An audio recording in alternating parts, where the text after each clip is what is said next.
നമസ്കാരം. റാഫ്ടോക്ക് മലയാളത്തിലേക്ക് എവർക്കും സ്വാഗതം.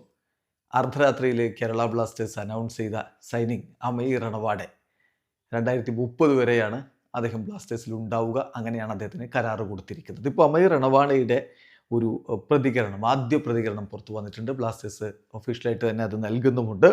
അദ്ദേഹം പറയുന്നു, ഞാൻ വളരെയധികം പ്രൗഡാണ്, അതോടൊപ്പം എക്സൈറ്റഡ് ആണ് കേരള ബ്ലാസ്റ്റേഴ്സിൽ ജോയിൻ ചെയ്തതിൽ.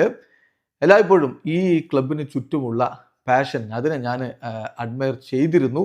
ജെനുവിൻലി ഞാൻ ബ്ലാസ്റ്റേഴ്സിൻ്റെ ഈ ഒരു പ്രൊജക്റ്റിൽ വിശ്വസിക്കുകയും ചെയ്യുന്നു. എൻ്റെ നന്ദി മാനേജ്മെൻറ്റിനോട്, ഈ ഒരു കോൺഫിഡൻസ് അവർ എന്നിൽ കാണിച്ചതിൽ എൻ്റെ നന്ദി ഞാൻ അറിയിക്കുകയാണ്. ഇത് തീർച്ചയായിട്ടും എനിക്കൊരു വലിയ ഓപ്പർച്യൂണിറ്റിയാണ്, അതോടൊപ്പം തന്നെ റെസ്പോൺസിബിലിറ്റിയാണ് കേരള ബ്ലാസ്റ്റേഴ്സിനെ റെപ്രസെൻ്റ് ചെയ്യുക എന്നുള്ളത്. ഞാൻ ഫുള്ളി കമ്മിറ്റഡ് ആണ്. എൻ്റെ ഏറ്റവും ബെസ്റ്റ് എല്ലാ ദിവസവും കേരള ബ്ലാസ്റ്റേഴ്സ് ടീമിനെ വിജയത്തിലേക്ക് കൊണ്ടുപോകാൻ സഹായിക്കുന്നതിനായിട്ട് എല്ലാ ദിവസവും ഏറ്റവും ബെസ്റ്റ് കൊടുക്കും എന്നാണ് ഇപ്പോൾ അമയ് റണവാഡെ പ്രതികരിച്ചിരിക്കുന്നത്. ഏതായാലും അദ്ദേഹം റൈറ്റ് ബാക്ക് പൊസിഷനിൽ കേരള ബ്ലാസ്റ്റേഴ്സിന് മുതൽക്കൂട്ടാവും എന്ന് തന്നെയാണ് പ്രതീക്ഷിക്കപ്പെടുന്നത്.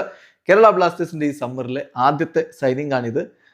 ഒപ്പം തന്നെ ബ്ലാസ്റ്റേഴ്സ് ഒഫീഷ്യൽ സ്റ്റേറ്റ്മെന്റിൽ പറയുന്നു, the entire Kerala Blasters FC family welcomes Amay and looks forward to witnessing his dynamism on the right flank in yellow and blue എന്ന് ബ്ലാസ്റ്റേഴ്സ് ഒഫീഷ്യൽ സ്റ്റേറ്റ്മെന്റിൽ പറയുകയും ചെയ്യുന്നു. എന്തായാലും അദ്ദേഹത്തിന് ബ്ലാസ്റ്റേഴ്സിൽ മികച്ച പ്രകടനം നടത്താൻ കഴിയട്ടെ. 2030 വരെ 5 വർഷത്തേക്കുള്ള കരാറാണ് ഇപ്പോൾ കൊടുത്തിരിക്കുന്നത്. വീഡിയോ അവസാനിക്കുന്നു.